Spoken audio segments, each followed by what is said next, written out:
سلام، من فلورم. امروز میخوام به شما طرز تهیه باقلاقاتق که یکی از غذاهای خیلی معروف شمال ایرانه یاد بدم.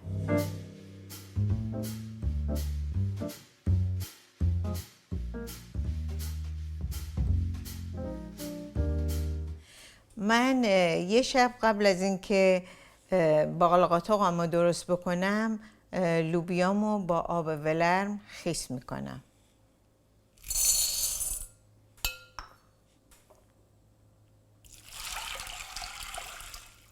من دیشب 1 کاپ باقالی رو خیس دادم و صبح پوستش رو کندم. این برای 1 کاپ برای 2 نفره. اگر شما جمعیت بیشتری دارید میتونید 2 برابرش بکنید. و یه مقدار از این باقالی ها رو من گذاشتم که جلوی شما پوست بکنم و ببینید که چقدر راحته. حالا من اینا رو پوست میکنم. صبح اگر دیدید آبش سرده میتونید یه کمی آب تقریبا گرم بهش اضافه بکنید و این خیلی سریع پوستش کنده میشه.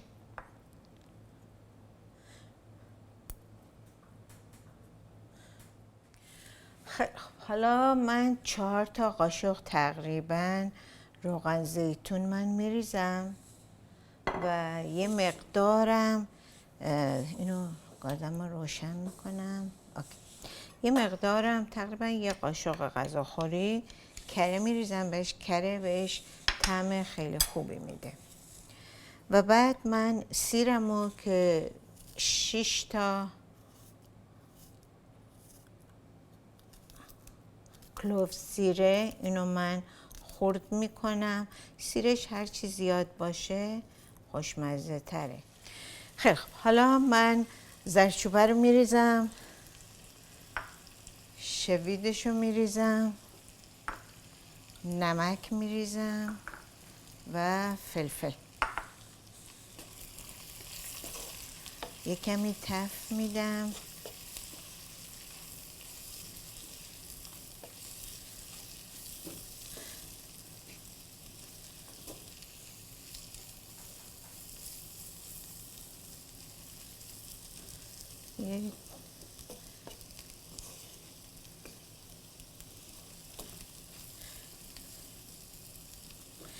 این خیلی زود پخته میشه. تقریبا کلاً 20 دقیقه بیشتر طول نمیکشه که حاضر بشه.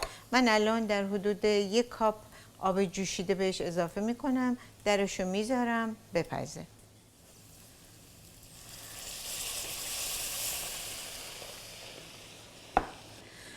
الان این حدود 1 ربع که پخت. بعداً من تخم مرغاشو بهش اضافه میکنم.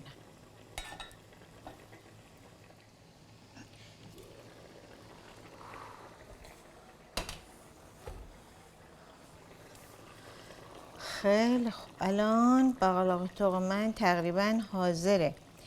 یه 5 دقیقه دیگه من وقتی که تخم مرغشو بزنم حاضر آماده است.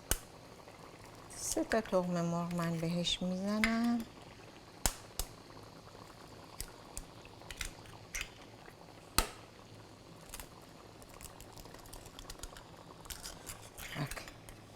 یه کمی اینطوری جاشو باز میکنم.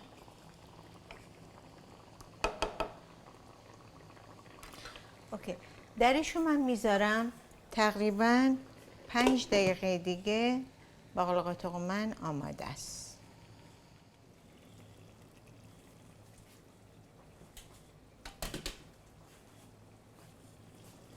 خیلی خوب، الان من گازم رو خاموش میکنم. باقلاقاتق من کاملا جا افتاده، حاضره. مقدار کته آماده کردم و نشون میدم که چجوری این غذا رو میخورن. این باقلاقاتق منه که با تخم مرغ بسیار خوشمزه است.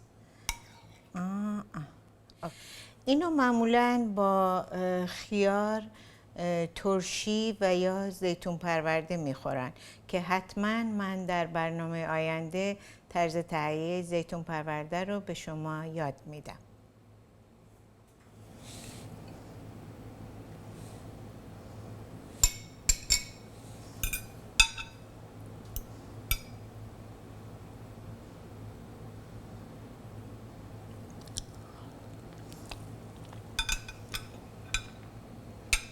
خیلی خوشمزه است. مرسی که برنامه امروز رو تماشا کردید. امیدوارم لذت برده باشید. به امید دیدار تا برنامه آینده.